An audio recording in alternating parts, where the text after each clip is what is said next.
Hello everyone, welcome back to the Nulyweds channel. So today we are talking to Petra about getting married in Slovenia. She is a wedding planner in Slovenia with her business Storija Weddings, and it was a really fun conversation.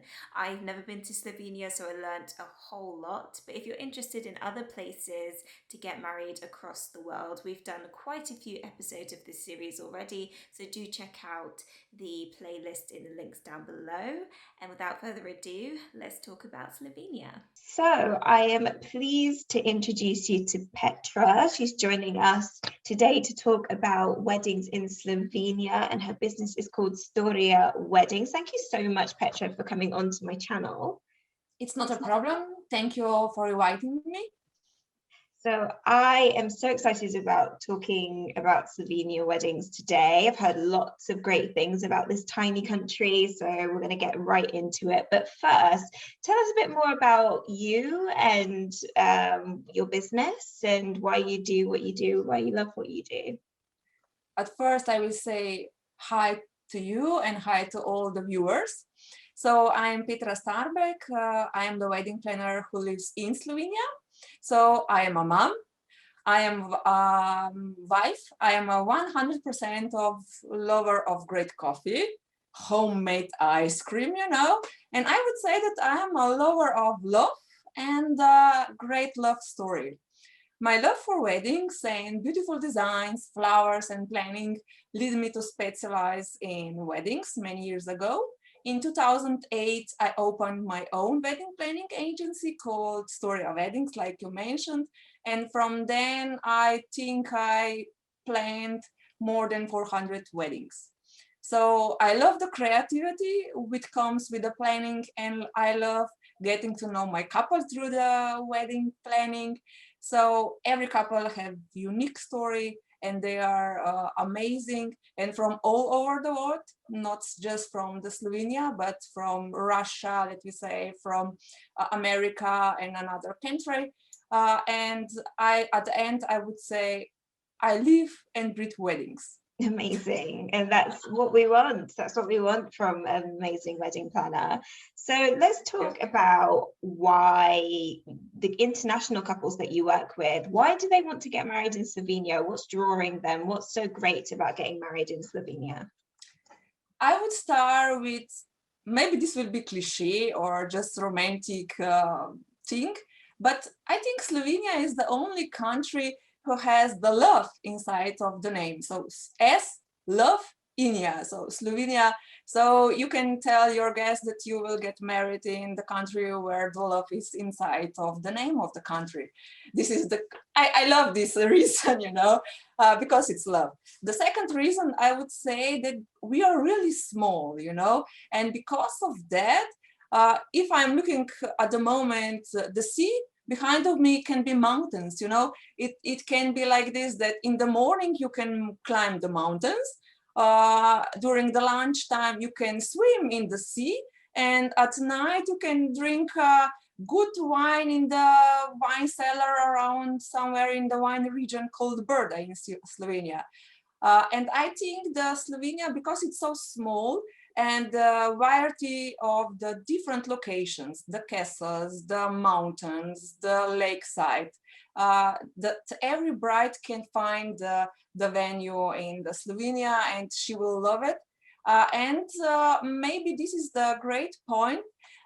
If you are from abroad and you are talking, let me say, in English or in Spain or whatever different language from Slovenian guys, if you will come to restaurant or in the shops, and if our Slovenian people hear that you are from abroad, they will automatically ask you in English, because we mostly speak, let me say that 70% of Slovenian people speak English. So this is another great point of the, if you will come to Slovenia, I think so. And then the next thing, I would say that the quality of the service in Slovenia, I think for the basic service in your country, for the price you will get in Slovenia, the best level of service. Great, amazing. Tell me more about the cuisine in Slovenia, because I've never tried Slovenian food, and that sounds really interesting. What could we expect to eat at wedding? Yes, so Slovenia lies between the Italy, Croatia, Hungary, and Austria. So we can have a little bit more food from this kind of country. So if you know this kind of country, then you know that we have the same kind of food. But the typical food in Slovenia, let me say, it's potato, it's sausages, it's called kranjska klobasa. This is really famous sausages in Slovenia. And we have our own sweets called, if you will go to the Bled, there is the Bled cream cake. It's famous. And then if you will go to another country on another region in Slovenia, you can eat, let me say, moving cake. I think it's in English translation, but Slovenian you will say just gibanica. So it's, let me say that it's typical South European food. Okay, interesting. That's very interesting. Cool. So lots of wonderful reasons to get married in Slovenia. Beautiful landscape, nice food, Yes. etc. What are the things that are not so great about getting married in Slovenia? What would you warn a couple about getting married there? I will just tell that in Slovenia it's like this, that it's okay to get married on Saturday. But if you would like to get married, either let me say Monday, Tuesday, Thursday, you have to get the permission to do the wedding during the weekday. Firstly, you need the permission from the location. This is agreement from the location that they allow to get married there. And then the guy from registry office has to tell you yes or no. So you have to do this particular offer and ask for the registry office about the wedding during the weekday. Maybe you are dreaming about the wedding in Slovenia outside and you would like to have the outdoor wedding during the 3 a.m., 4 a.m. This can be a little bit more problem because in Slovenia we have a noise restriction till 10 in the evening. Maybe some location will have, if they are alone without the neighbors, you know, or not in the town, you can get married and you will have the wedding till 8 in the morning if you like, you know. You have to be careful and you have to ask every venue about the noise restriction. That's so interesting, particularly with the weekday thing. Like, we love doing things on the weekday here because every weekend is always so manic. If we do something on a weekday, you know, we have all of the availability of all of the suppliers and everyone is free. So that's so interesting that like Saturday is the day. I mean, I'm sure that most couples won't complain about that. Like, Saturday is normal for most weddings, right? But that's fascinating. Wonderful. I love this series. I learned so much. But thank you for being so honest there. So let's talk about the things that are a bit nicer. Let's talk about the weather. Let's talk about the climate. So with the positioning that you mentioned, you know, being between, like, you know, near Austria and Italy, and the positioning Croatia, that you're in, I presume it's pretty nice, right? So when is it the best time and when is it the worst time to get married there? So I would say like this, Slovenia is, you can get married every season, you know, it's every season, it's a beautiful season, it's just what you want. So if you would like to get like weather in London is, so a little bit more rainy weather, then you can come in May or April. If you would like, let us say, warm and a little bit more crowded with the tourists, then come in June. July is the hottest month in Slovenia. August is magical for me, and you know, the weather and the temperature is okay to be outside till, let us say, 8 or 9 o'clock in the evening, not during the night. And September as well. The September, if it's hot, it's a really great month to come in Slovenia. But I would suggest every couple that when they decided to come, ask the venue what is the tourist point of this kind of season or something, because Slovenia is small and all the location has some priorities about the tourists and so on, just let them and ask a lot of questions about the tourists and if you would like the privacy on the wedding. Okay, so there may be like some exclusivity issues to think about when in tourist season. That's really interesting. Okay, so what if we wanted a winter wedding? What would a winter wedding look like in Slovenia? In Slovenia, it can be, you know, with a lot of snow. This year we have 1 meter of snow. So it was really snowy season. Because of COVID, we cannot do the weddings. They're all locked down. So, but if you will come this year, you will have really snowy wedding. But usually snow is not around December. This year was from January, February, March. But if there is December snow, it can be a magical Christmas wedding in the mountains. And this is just fairy tale, you know.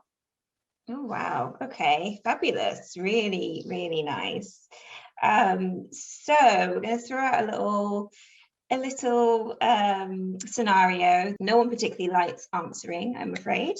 So let's imagine we have an Australian couple. Okay. Today we have an Australian couple.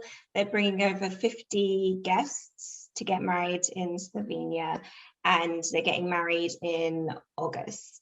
Okay. How much do you think they should set aside for that wedding? How much should they budget roughly?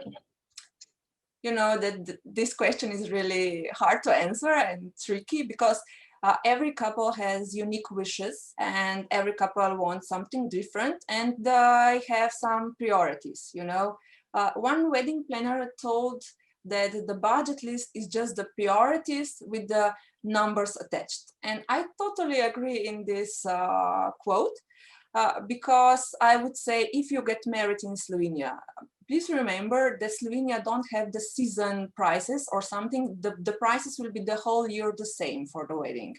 So if you will get in the January or in the March or in April, the price will be the same.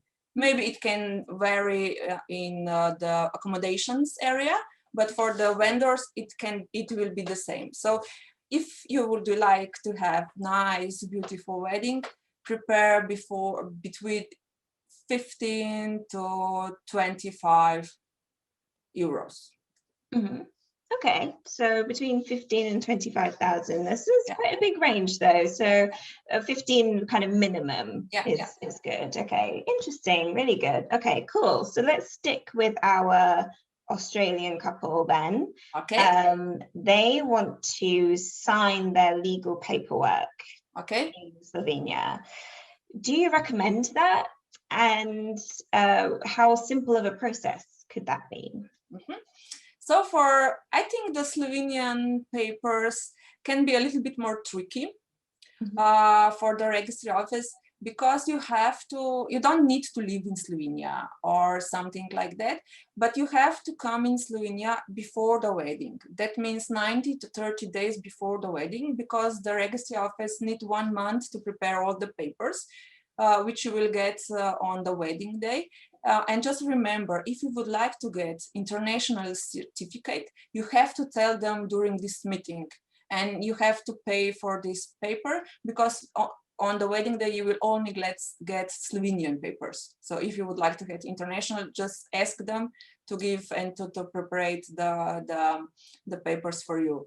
So that means when you will come to Slovenia in this period of time, you have to bring with you the documents like birth certificate, but it has to be 180 days old, so 6 months before the wedding date.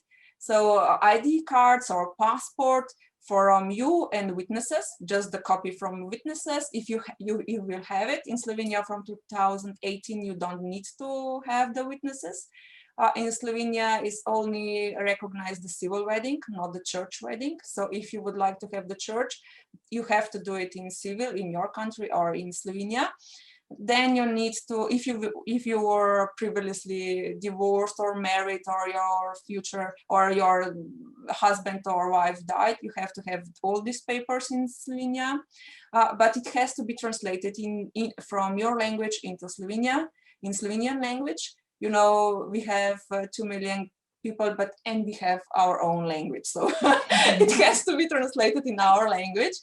And that's it. So you have to bring, or I will suggest, if you don't do it with the wedding planner, just hire the wedding planner for this kind of stuff, for the papers and so on. Because when you will come to Slovenia, to the registry office, they will ask you everything in our language, because our language is Slovenian language, and you have to have the translator during these meetings and on the wedding day. All the wedding ceremony will be in Slovene.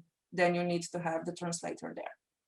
Really interesting. Okay, so do you find that most destination clients that you work with, do they tend to do the legal paperwork in Slovenia still? Okay, interesting. All right, cool. Wonderful. So do you have any kind of restrictions in terms of where the actual legal wedding can be? Does it have to be in a town hall, or can it be literally any venue? In Slovenia, it's like this. So you can have the wedding in the town hall, or in the location when the registry hall say yes to these locations. So that means we have in every country, in every region, we have some, let us say 2 to 3 this location. But if you would like to get married in your own place, at your home maybe, or in your hotel, you have to have the permission from the location, and then go with this paper to the registry office, and they will say yes to the location, or no, they can say no to the location, Okay, all right, cool, thank you, that's good to know. So let's talk about venues then. Let's talk about places that you recommend in Slovenia, because Slovenia is very, very small, very tiny country. So I'm excited to learn about what the type of venues that we can expect there. So like I mentioned before, that we are really small and we have everything, really everything. So what kind of venues do you desire? You can find in Slovenia. So I would suggest for foreign couples, they usually choose town bled. I will say town bled because this is a small town and there is the lake, and in the middle of the lake is small island with the church on. This is a really famous pearl from Slovenia, and really famous for couples from abroad. Usually they choose the town, I would say town bled, because there you can find luxurious villas, sophisticated hotels, or you can stay at a family-owned guest house or something what you like, and you are in this famous spot. But this is really touristic. So if you like the privacy or intimate small wedding, ask about the tourist season there. So because a lot of couples ask me, Petra, I would like to get married in Bled, but I would like to have the privacy. Is there any spot or location that provide me that? There are that kind of spot, but you have to dig it if you do it alone. But if you will do it with a wedding planner, they will tell you which kind of venue provide the privacy. And then I would say another spot, this is the famous spot for Slovenian couples, let me say, if we are now talking about Slovenian couples, this is Brdo Estate. This is, let me say, the diplomatic protocol building for the meetings. But this is the venue where you can find the lakes, the nature, the island of love, called Island of Love, and the second island, it's so funny to tell it, but it's Duck Island, in Slovenia, Rači Otok. And there you can have weddings in the middle of, let me say, nowhere, but it's really nice and sophisticated and elegant, and service you will get on the higher level spot. And you can be outside till whatever you want. So noise restriction here is not so strict because there are no neighbors and so on, and you can be till 8 a.m. in the morning on this location. So another spot I will say it's more popular. So now we are talking about the region. I would say the wine region called Berta. There are 2 spots I would suggest for you if you like wines and if you like winery and wine cellars and drinking good wine. Are Villa Vipavže and Gradič. The Villa Vipavže is the private estate, It's a Renaissance villa in the rectangular form with 2 towers. And there you can get married in front of the villa on the grass. You can have reception there on downstairs terrace, or you can have the party in wine cellar. So it's a lot of possibility. The same is the Gredic. The Gredic is the boutique hotel in Brda. It's on the high level in the Gredic. So you can find the venues in Slovenia, castles, boutique hotels, luxury villas, cottage in the mountain, small garden, home places. So whatever your desire, whatever you wish, because we are small. And I would suggest maybe Slovenia for the couples who would like to have weekend weddings or weekends weddings. So 3 to 4 days, because every day you can visit some region in Slovenia and discover Slovenia. Amazing. Yeah, so you can kind of like make a full trip of it and go throughout the country, which you won't be able to do in larger countries, which is a great plus. So thank you so much for that. We're going to leave the links to those, to the venues that you mentioned in the description box down below, so people can check them out. But I want to thank you so much for coming onto the channel, Petra. It was a pleasure to have you. Where can people find you if they want to get married in Slovenia? So you can find me on Instagram. My name is Storija Weddings, but this is in English, in Slovene language. But my wedding page for couples from abroad, it's called Nulyweds Weddings. So Storija Weddings is for Slovenian couples. For the couple from abroad, it's on Facebook, and my website is Nulyweds Weddings. Amazing. So we'll leave those links on screen and down in the description box and pinned to the top comment. I want to thank you again. Thanks for coming onto my channel and talking to us about weddings in Slovenia. I cannot wait to visit. I hope that everyone who's watching found this helpful. And if you want to get in contact with Petra, all of the links are down below. But I'll love you and leave you for now. Take care. Bye-bye.